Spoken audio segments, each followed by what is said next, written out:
Okay, we'll give people a couple minutes to join back in here.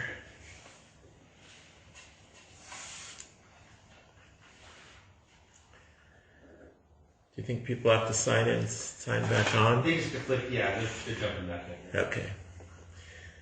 All right, we see people jumping back in.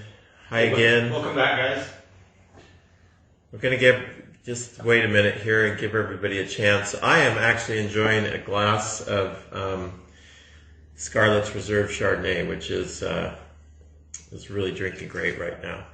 This is named after our little dog, Scarlett, and this is the Chardonnay that we talked about last week, but it's delicious right now.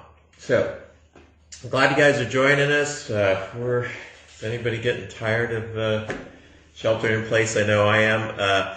So here we are. We're going to talk about clones today and the importance of clones. We actually have 3 clones here, 3 different clones on the property. We have 5 clones. We have 777, Pommard, 114, 115, and 667. So if you don't know what a clone is a lot of confusion about clones. These exist in nature. They just evolved over time, and they were identified in the 90s and propagated. So a clone is a little bit like, think of a little bit like an apple. We have a red apple, we've got a Fuji apple, we have a Honeycrisp, we have a Red Delicious. They all taste like apples, but they have a little bit different nuance to them. It's the same thing with clones. So clones are more black-fruited, more red-fruited, and it used to be very difficult. One of the first clones brought into the United States was Pommard, the Pommard clone. It's still one of the most prevalent clones in the Willamette Valley, and we'll taste that here pretty soon. But clones, but a lot of other clones started coming in the 90s. So what happened was that there was a professor in France who set up a testing station in Dijon and started basically gathering all these plants in Burgundy and putting them into test plots and really propagating them and then identifying their genetic material. And turns out that we had a number of plants that had slightly different genetic material, all Pinot Noir, all from Burgundy, had slightly different genetic material.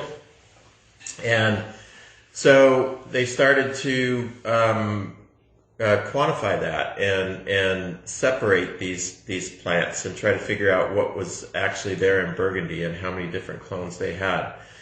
So at that same time, there was a professor at Oregon State University who was really, Oregon State University really responsible for getting these clones into the United States and propagating them. He knew this thing was going on, contacted the Frenchman and said, we'd like to bring some of these clones in that you've identified and start propagating them.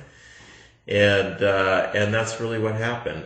They brought them in and started to study them and propagate them and eventually get them out to nurseries, which certified that they were indeed that particular clone. And the term Dijon clones was really coined by the grad students at Oregon State University. These boxes were all marked Dijon when they came. And they said, oh, we've got some more Dijon clones, and it just kind of stuck in the lexicon. So that's why we call them Dijon clones.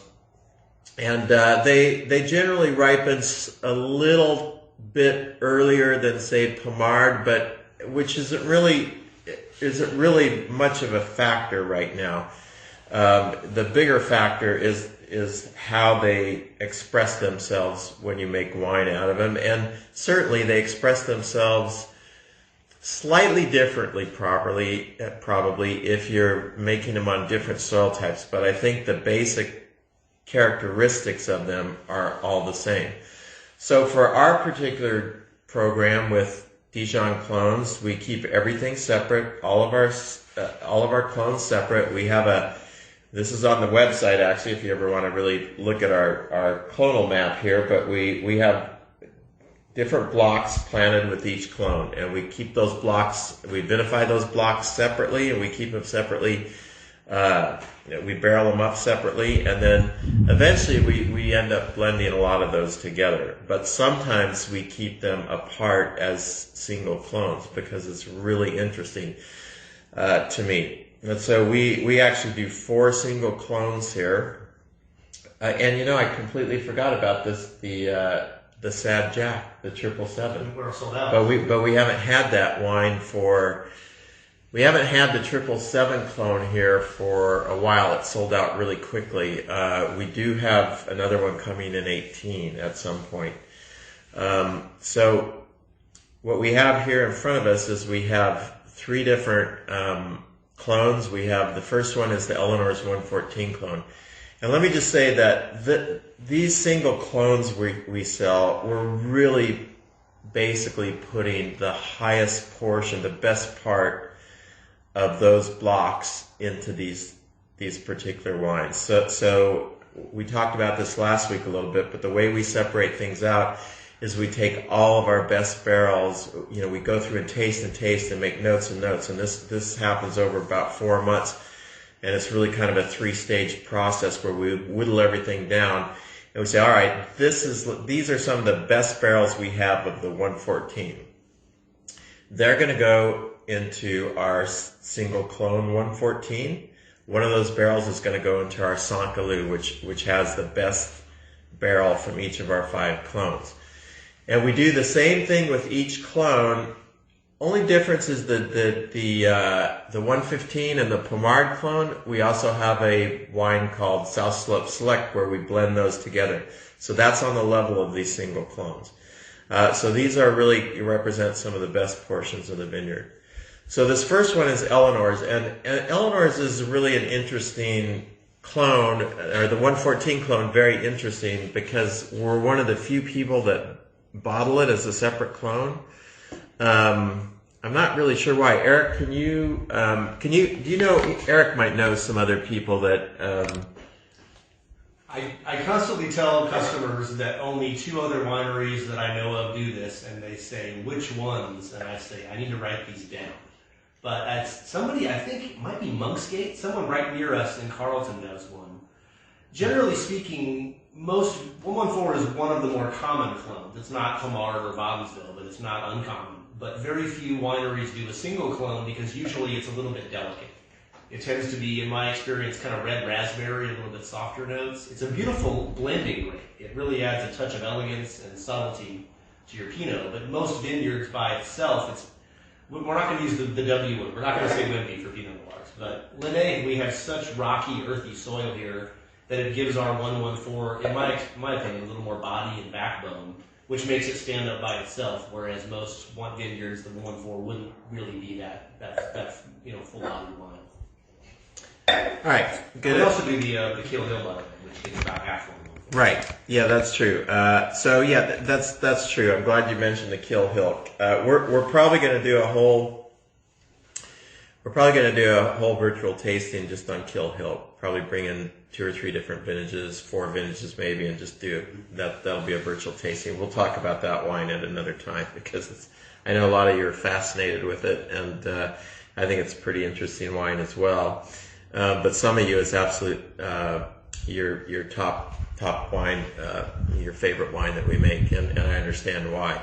So the 114, we certainly have some people who just absolutely love this clone and think it's their favorite clone. We have a lot of people. I have a couple of customers out of state. Somebody, in fact, I have a customer in Colorado who absolutely adores this clone, has ordered quite a bit of it. And I really like it too. We have one of our taste room people here that's their favorite clone. It's very red fruited, this clone. And I always think of raspberry, or maybe sometimes black raspberry, depending on the year. I think when we get to the 18, we're tasting 17 here. When we get to the 18 clone, it's very much more chocolatey and black raspberry. And I think the 17 clone that we're tasting today is definitely more, definitely got more raspberry and almost some, one thing I find in all the 17s is I find this kind of cherry pomegranate note. It's just in all of them, and it's just indicative of the vintage. which you would never expect that from a hot vintage. And we talked about this, we talked about this last week, that this is a very, very warm vintage, but the wines don't show typical warm vintage characteristics, which are higher alcohol and more on the black fruit spectrum of Pinot Noir. These are really more on the cool, what you'd expect out of a cool vintage in some ways, and that's primarily because we had this huge fruit set and it really slowed down ripening. So I think that all these 17s have that kind of more red fruited character to them than I would say is typical in some vintages. You won't see quite that red fruited character in the 18s. So for me, it's really grabbing me right now. This is a vintage that is just, I've just kind of glommed onto it in the last month, and I'm really enjoying the wines. They're starting to get a little bit more generous on the palate, but I love them because they just have these kind of focus finishes on them. So Eric reminded me, last week I had the spit bucket right here. It was spitting. He said, "Don't spit into the camera." So I'm trying not to do that. Actually, I'm going to polish the Chardonnay off as we're going here because it's so delicious, and then I'll polish a few of these off. We have a mystery wine here that that I dug out of the cellar today because I wanted to see. I wanted to give you an example, talk about another very hot vintage that the wines came out very different than this particular vintage. Anything you want to say about this 14? Yeah, one thing I talk about a lot with the clones, everyone has different palates for fruit. Your black cherry is my red cherry, is his candy cherry, that kind of thing. But people seem to be pretty consistent, in my experience, on texture notes. So everyone seems to note acidity or earthiness or silkiness pretty constantly. And so what I talk about with the clones a lot, to me the 114 is the silkiest. It's a little bit lighter and more delicate. It's got that kind of really smooth, that red cherry, that raspberry like you mentioned. But we have the Eleanors and the Jills here next. And to me the Eleanors, even just the aromatics of it, are just very silky and kind of slippery almost. Whereas the Jills to me is a little bit lusher, a little bit richer fruit notes. So when you guys taste these, think about, obviously the flavors matter also, but the textures and even the aromatics can make a big difference. Yeah, and obviously I agree. And obviously, I think the thing is you don't have to have these wines in front of you to go through this with us, but you can.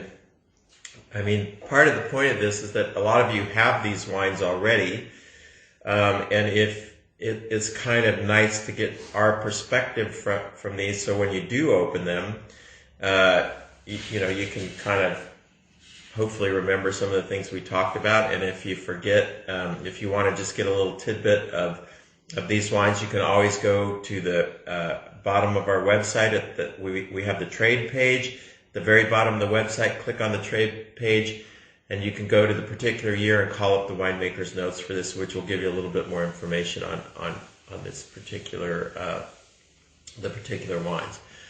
All right. I'm loving the way that's smelling right now. Now, the next wine we're going to taste is the Jills 115. And this is, certainly arguably, this and Pommard are my two favorite clones. I love these clones. I love when they're blended together, and that's what the South Slope is. But I love these clones as individual clones. And the 115 really does well in these soil types, in sedimentary soils. And it used to be hands down, if you ask me, Pommard is my favorite clone. Pommard. I always say that. But as the years have gone on and I've watched these wines age and had them when they're older, I have to say that the 115 is, I'm equally in love with both of these clones. The 115 always produces our most opulent wine because it has very fine-grained tannins. The tannins are definitely more fine-grained than some of the other clones, and I love what that gives to the wine. I would say that this particular clone is red fruited, but in a different way than the the 114. I find that this clone is more currant, maybe more. I think currant's a good way to describe it. That's always what I think of when I try the 115 clone. And again, it does have that silky kind of texture to it. Now, it's interesting. When I'm tasting these wines today, right now, I mean, I'm going to ask Eric in a second here, but I'm definitely getting more aromatics out of the 114 than I am the 115. Taste-wise,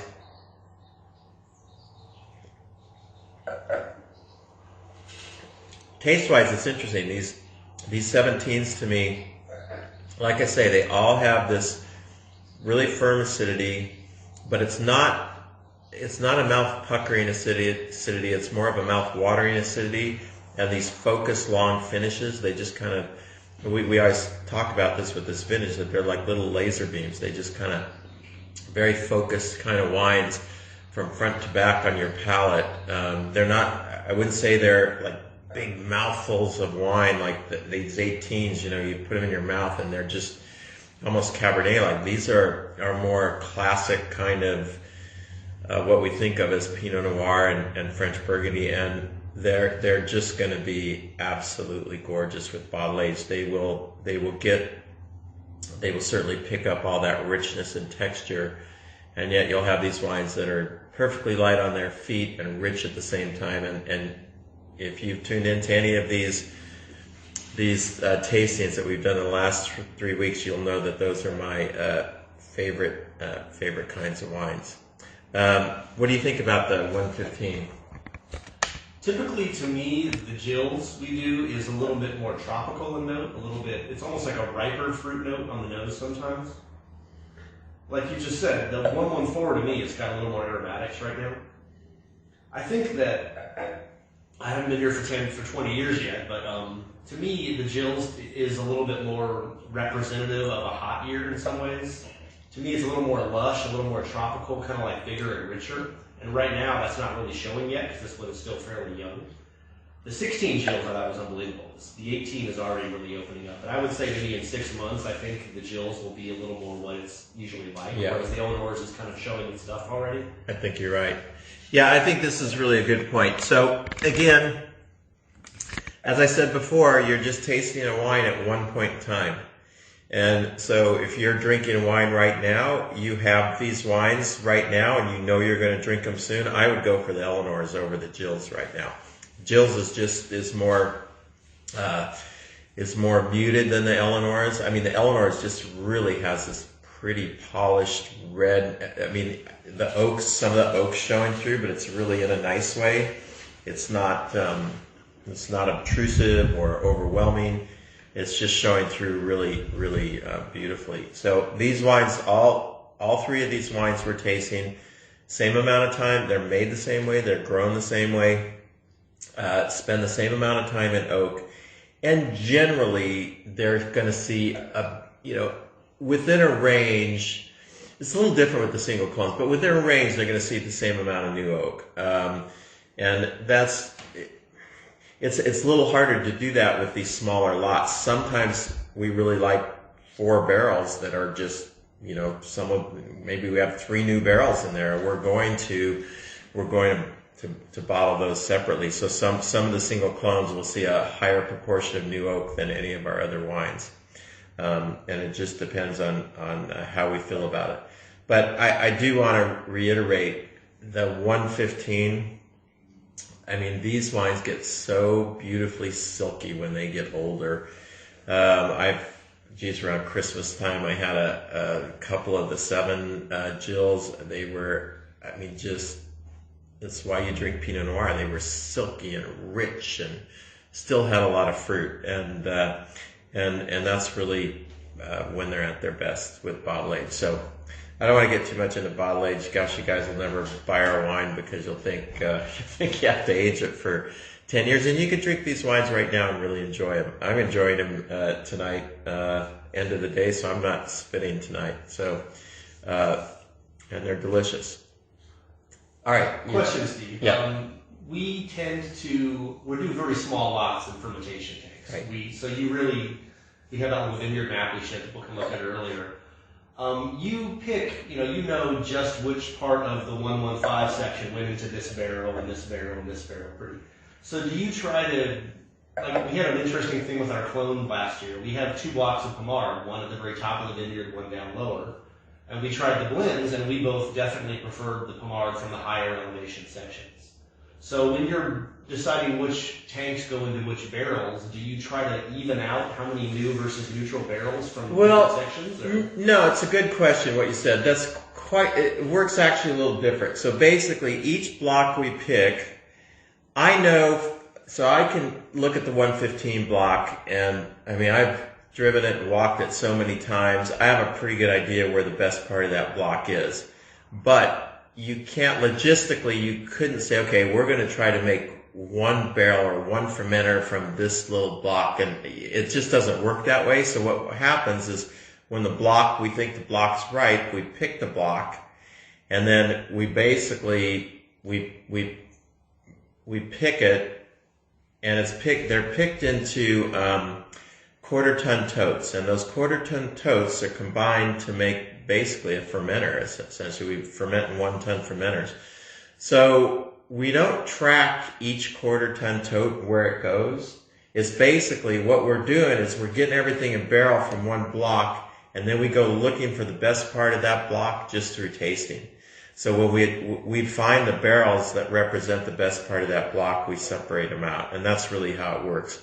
Logistically, it is interesting. We have talked about doing some more micro picks here, and if we get a wine building here, we may do that.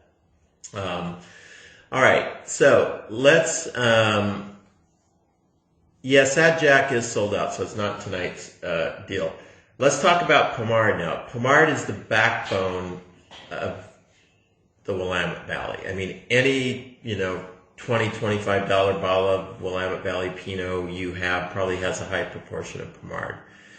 Reason is there's more Pommard planted here than anything else, with the exception of, I think Bottinsville actually has more acreage than Pommard. But Pommard is, it's the deepest clone. It's a layered clone. The flavors seem to be layered versus just on the surface, and most winemakers really prefer this clone. It also has power. It adds the backbone to most wines. So I think that it's certainly more of dark red fruit. I always think of like a really ripe bean cherry when I think of Pommard. It certainly has maybe a little more tannin level than some of the other clones, certainly than a clone like 777. And I'm not sure it has more tannin than the 115, but they're bigger tannins. They're not as fine grained as the 115. So I think that Pommard was actually brought in 1959. It was brought into the United States by a professor at the University of California at Davis. And it has always been a very prominent, important clone of Pinot Noir in the United States, and certainly in Oregon. Like I say, it is the predominant clone. I love what it brings to the table. I love it as a single clone, and I love it blended, especially with 115. A lot of people do single clone Pommards here. It's not like the 114 where we're one of the few that does it. And I don't, people do 115, but I don't see as much 115 here as I do Pommard clones. So it's out there, but it's not as prevalent as the Pommard clone. So let's taste it. What do you think about this clone, Eric? Typically, this is kind of our little bit bigger, bolder one. We always named after your lovely wife, Karen.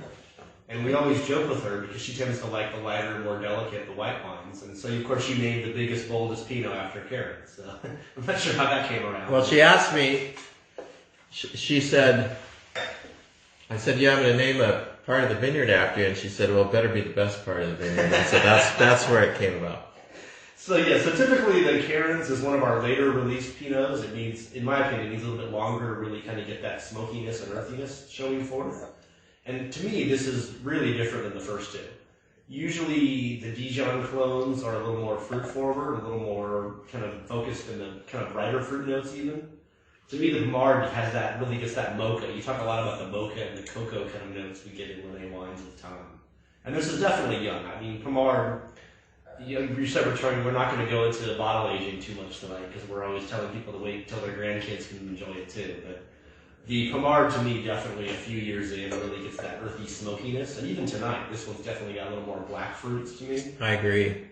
That it's chocolatey on my nose even. It is. I would have to say that the right now of tasting the three wines, I think the 114 and the Pommard are the two wines that are, are most I'd like to sit with tonight.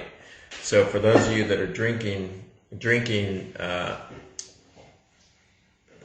wines young, you might keep that in mind. Again, if you come back 6 months, we could have totally different perspectives on these because wines really change. And that's the one thing that we have the advantage of that you don't, is we're around the wines all the time and we can see them changing really sometimes month to month.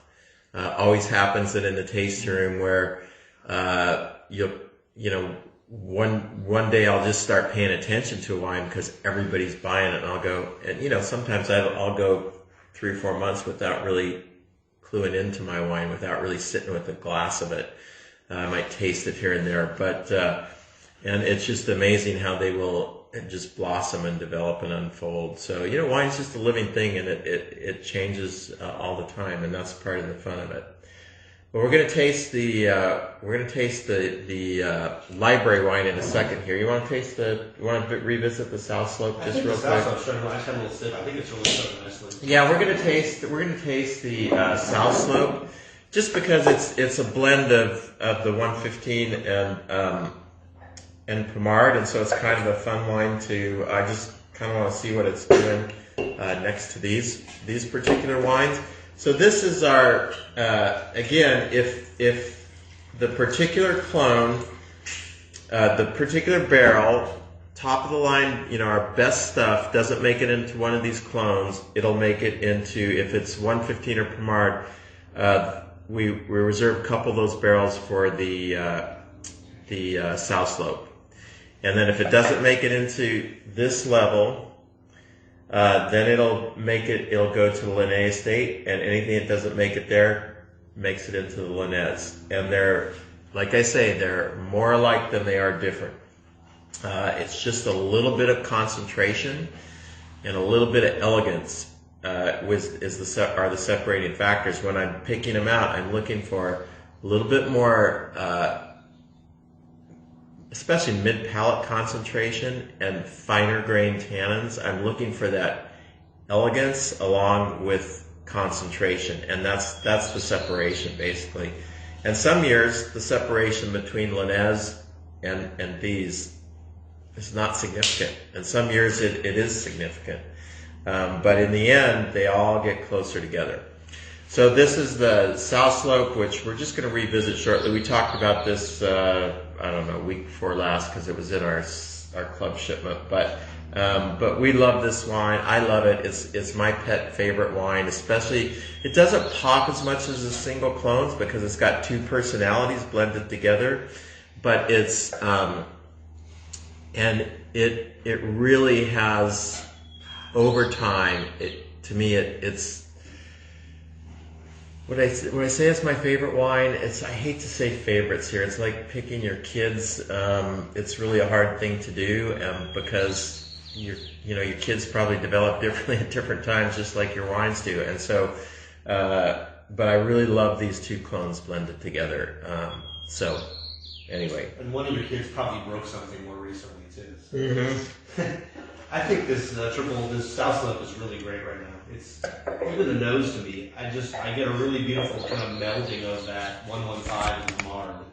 It's usually fruitier and also kind of richer, and it gets that kind of smoky note when it comes in there. Yeah, I have to say this is really tasting good. Yeah. It's really tasting good. In fact, maybe would definitely be a candidate for me for if I were going to drink a wine tonight. I don't know. This is tasting as good as anything on the table right now. What do you mean if, Steve? Well, I certainly will, but I certainly will.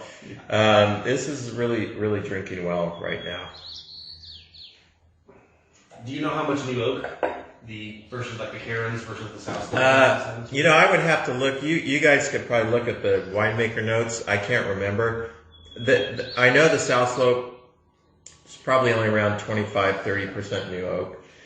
Whereas I know some of these single clones will have a higher proportion. Some of them will have 40%. I don't know if we have any that have over 40%. We might. We might. All right, now, to kind of conclude the tasting here, we're going to taste, this is a big mystery. This is our 2009, see if you can see that. This is our 2009 Eleanor's 114. So we have a bottle of wine that's, over 10 years old here now. And to be honest with you, a lot of you who have been in the club for a while, or if you're not club members, you're just customers, and you've bought some of this, you'll know that early on I was telling everybody, don't let it, all bets are off if you let it go more than 6-7 years after the vintage date, because this was really a hot vintage. 2017 was a hot vintage, but these are more hot weather wines. These are all pushing 15% alcohol, the 2009 wines. It was a hot vintage with, we had a lot of heat right at the end of the vintage, which you never like to see. And we had these big berries, very similar to 2017. I'll tell you, these vintages were kind of very similar vintages, but the wines are like night and day, yin and yang. So what happened in 2017 or 2009 is we had a big fruit set, big thin-skinned berries, and not quite as big a fruit set. Well, definitely not near what we had in 2017. And so what we had in 2009, we had a lot of shrivel. So a lot of these berries shriveled on the vine because of the heat and because they were so thin-skinned and fragile. I mean, we were walking through the vineyard. I was walking through the vineyard one day with David O'Reilly at Owen Rowe. We were looking at the fruit, and I said, if we got an inch of rain, the vintage would be over. I mean, we would just, the fragility of this fruit could never sustain any substantial rain. Fortunately, that didn't happen, but what did happen is the heat just kept coming. And so everybody here in the valley had to pick this fruit, and I'll tell you the dirty truth about it, what everybody had to do was water back. So they had to water back. We can't make wines that are 18%, 17% alcohol. So basically people, you'd pick these at 24.5 degrees Brix, and you get them into the winery and all those shriveled berries would start to pop, and the next day it was up to 27 degrees Brix, which is crazy. I mean, you'd be producing like 16%, 17% alcohol. So in essence, what everybody had to do was basically add water to the must you just had to do that. And that's done all over the world in hot vintages. First time I've ever seen it done here in the Willamette Valley, but that's what we had to do. So, was my least favorite vintage that we ever produced? I would say 60% of my customers was their favorite wines we ever produced. They were very in your face, high alcohol. Until 2018. Yeah, high alcohol. Well, 2018's got way better vintage than this was. Way better. They're structured wines. In terms of customer appreciation. Yeah, customer appreciation. You're gonna like 2018 as well. But these particular wines, I just thought they would never last. So that's one of the reasons I wanted to kind of pop this out of the cellar to see what. It's got a great mix. What's going on? I'm getting like a caramel kind of note to it. A little bit of a candied fruit right now. Wow, that's so 2009. I mean, it's amazing. They're still intact. I mean, if any of you have these wines, I would drink them, and I would drink them in the fall and the winter when the weather gets cool. If you're in a hot, red wine, especially high alcohol red wine, in warm vintages, in warmer, you really need to drink them in cool when it's cool in the fall. They'll taste much better, and serve them at the right temperature. When a wine's higher in alcohol, if you serve it and it's a little warm, it really is off-putting. The alcohol's volatile, so it'll come out of solution and you'll really notice it. So better to drink them at a little bit cooler temperature. And now this really reminds me of 09. I think it's a little over the top. I mean, I think it's a little bit. It's opulent. It's opulent. It's got, you can sense the alcohol in it. I mean, a bottle of this, believe me, you'll be feeling it the next day. But you've liked this before, because you've had this before and liked it.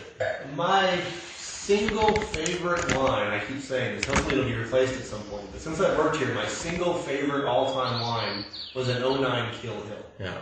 And you gave me a bottle of that for Christmas, I think, a year ago, 16 months ago or something. And I took it to San Diego and had it with my dad, who's been a wine judge for 25 years, and he's pretty picky. And he thought it was exceptional, and I thought it was outrageously good.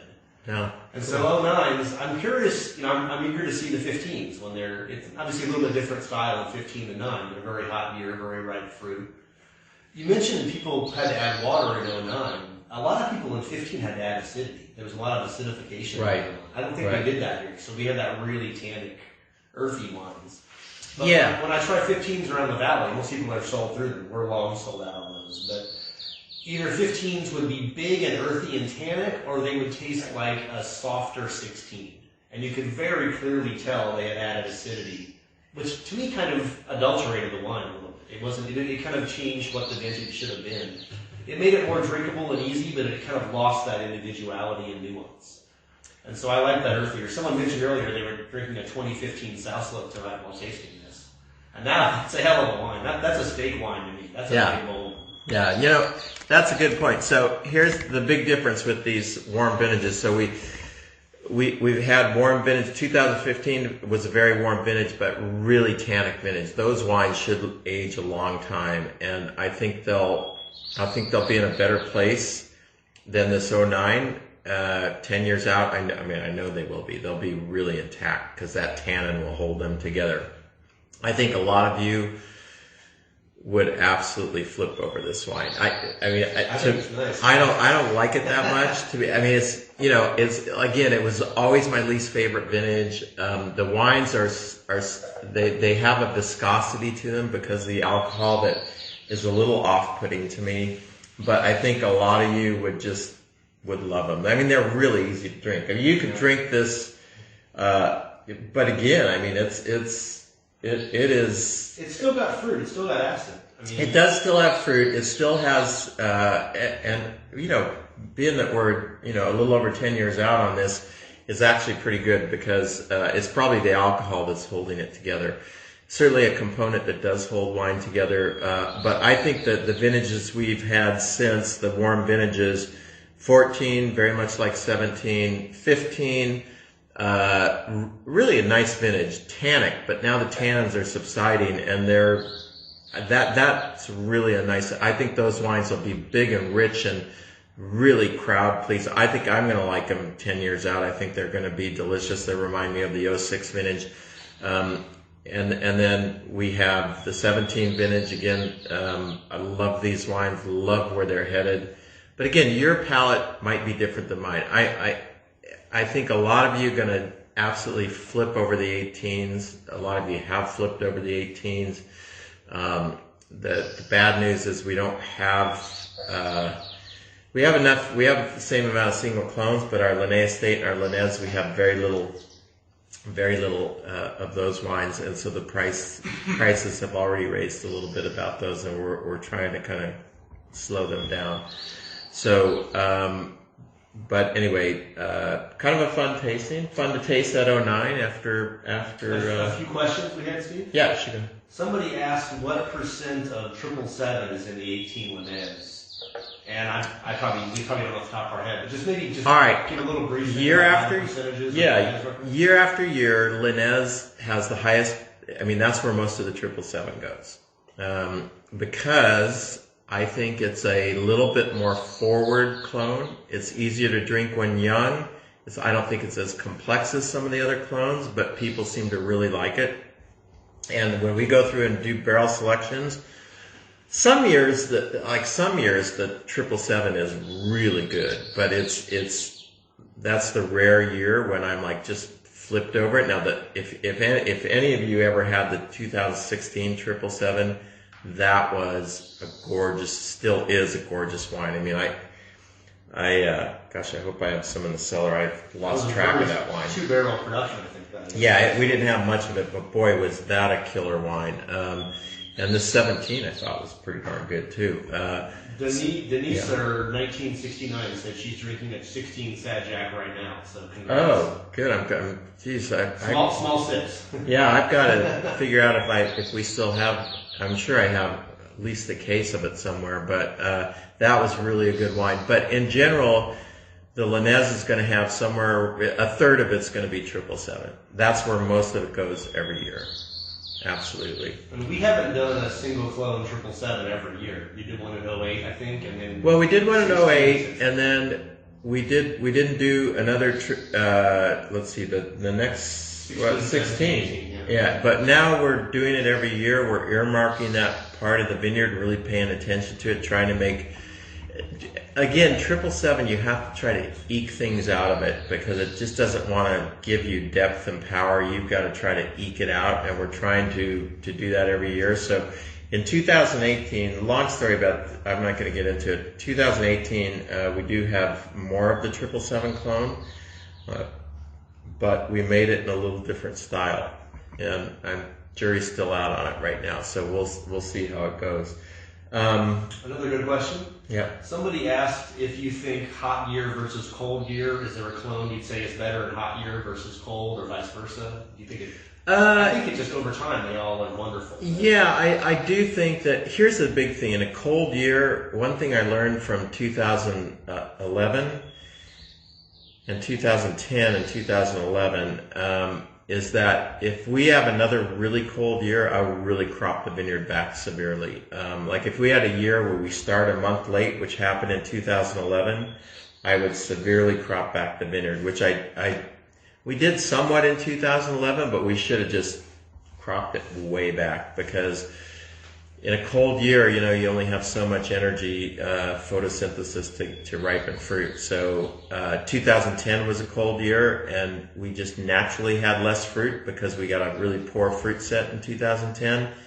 And we made some of the most concentrated, beautiful wines we've ever made. In fact, one of my top vintages here.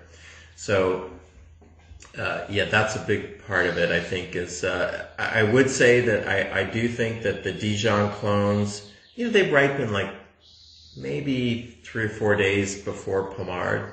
So there's not that much advantage to them in terms of a cold year, but there is some advantage. I mean, if you had a really cold year like 2011, that 3 to 4 days is probably means a lot. Although in 2011, we picked everything on November 1st, the whole vineyard. We picked almost the entire vineyard in one day, which is just unheard of. We've never done that before. I haven't done it since. Hopefully we'll never have to do it again. It was a really tricky vintage for sure. Do you recall what the tonnage was for 11? 10 was really low. We made very little wine in 2010. So just briefly tell people what like an average year is like 40 tons, and so an average year in the vineyard is. You have to be careful in talking about tons per acre or tons. An average year here, we try to.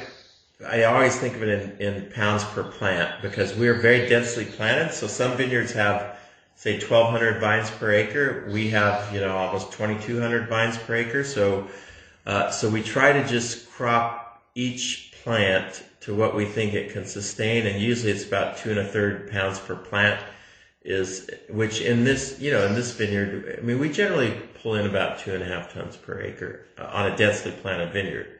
Which is very low. Yeah, which is pretty low. I mean, let me tell you something. I mean, if you had this many plants in California, you'd probably be pulling out 7, 8, 9 tons per acre. But it's just different. It's cool weather, grape growing and Pinot Noir, and that's what it's all about. Anybody else? Denise asked if we have a chart on vintage, hot year, cold year. We have a bunch of, one of the things we're working on during the quarantine here is some website upgrades. Right. And we're really hoping very soon to have a chart.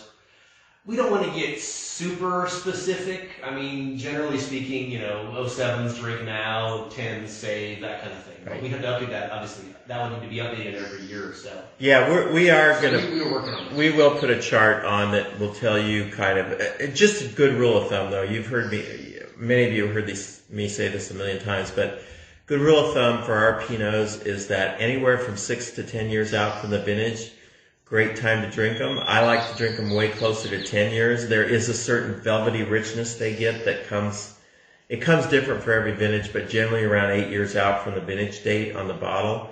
And that's when they get sublime. That's when Pinot Noir is at its best. So, but if you can, a lot of you, and me too, I can drink some of these wines right now and really enjoy them. So you don't have to wait if you don't have the patience, but that's when they get their best, and that's a good rule of thumb to remember. And I would say with Oregon Pinot Noir in general, is 6 to 10 years from the vintage date. They don't really start changing much until about the 6th year. I mean, that's when they start really getting interesting to me.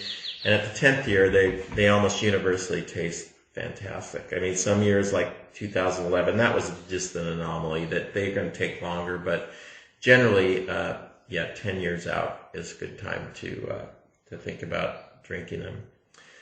Well, guys. So, 2 quick things. Yeah. We are archiving these. They're on Facebook Live, obviously. I just literally, right before this started tonight, I posted last week's. It's on our main page, through our virtual tastings page. I'll embed the video. You can watch it. You will be able to watch these wherever you want, not just when they're brand new. Yeah, so that's it. So if you're trying your wines a year from now, it might be kind of fun to go back to this and say, oh, well, yeah, it's not my perception. Oh, wow, these wines have changed. And that'll be fun. So you can go, and if if you're just going to open them in next week and you're like, what was he talking about? What did he say about and then you can go back and kind of reference it. So that's kind of a fun thing. We're going to also be on the website adding some more specifics about the wines. Somebody asked, is there a price sheet on the website? And it's kind of like we sell out of wines so fast, it's hard to keep everything updated, but we are working on getting our e-commerce a little bit more. All the wines are priced on the website, though. At least they're not all on the POS. Though. There are a couple that we'll add to it. You can always just email Steve or me, and we'll be happy to do it. Yeah, and if you're a member, even if you're not a member, you can always just communicate with. It's just Eric@LinnaeEstate.com or Steve@LinnaeEstate.com, and we'll be happy to. You don't even have to order through the website. You can just order through us, and we'll take care of you. So we're a small company here. We don't have a shipping department. The shipping department is me and Steve. That's it. We are small here, and so we're pretty. We're happy to customize whatever. We like to communicate with everybody. We've certainly look forward to seeing people back here. I'm not sure when that's going to happen. I hope it happens. I hope it happens by June. It's going to be different. You're going to have to be prepared when you come here. It's going to be, we're going to keep everybody safe, customers and staff. So we're probably going to have masks on, which is going to feel a little unusual. But we're pretty convinced here that we can separate people here and keep everybody safe. We're going to have, it'll probably be tasting by appointment only. We'll have hour time slots here. It's going to look, so we're working on protocols now, but I hope when we do get back open that you guys will come back out and come see us. I mean, it's really, I have to say, and I'm pretty much a classic introvert by nature. Even for me, it's very disconcerting to be here on a Saturday and not see not see our members and our friends and guests here. It's very disconcerting. So we hope that changes soon. But most important, we hope you're all doing well and safe and sound. And thank you for tuning into these. We really appreciate it. We will be posting some more on the website. I'm not sure what we're going to do next, but we'll figure it out. We've talked about doing a blind tasting. We're looking at blind tasting. That's Yeah. really fun. We talked about doing a blind tasting, and you can always give us your suggestions. If you want to see something, see us do something, we'd love to hear about it, because it will help us give you what you want and give you a little bit of interaction with us until we can get everybody back up here. And even after we get everybody back up here, we certainly, especially for our out-of-state members, we really want to keep this going. It'll certainly be a different kind of pace, but we certainly want to keep it going, and especially when we send you guys wine shipments, we really want to do a big tasting and kind of guide you through all the wines at that time. So we are committed to doing that for sure with you guys. So anyway. Thanks, guys. Thanks for watching. I appreciate it. This is viewable on Instagram for 24 hours. We will, like I said, we will archive these, and they'll be available forever. So you guys can always check us out afterwards. Yep. And I'll have better hair next week, I promise.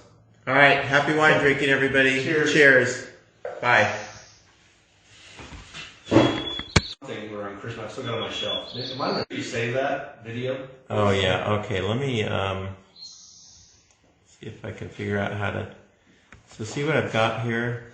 How do I get back to that? Let's go back to here. Yeah, so just where All it right. says